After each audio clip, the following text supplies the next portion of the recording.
ক্যারিয়ারে 54 বার injury, miss করেছেন 335টি match. Club ও জাতীয় দল মিলিয়ে 800+ গোলে সরাসরি অবদান, গোল প্লাস অ্যাসিস্ট।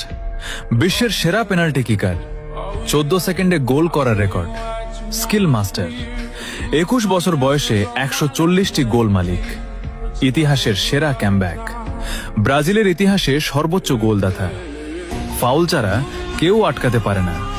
ফুটবল ইতিহাসের সবচেয়ে দামি ট্রান্সফার, 2017 সালে বার্সেলোনা থেকে পিএসজিতে 222 ইউরো। ইউএফএ চ্যাম্পিয়ন্স লিগে সর্বাধিক অ্যাসিস্ট দাতাদের একজন, the football of magician Neymar junior. Love you boss.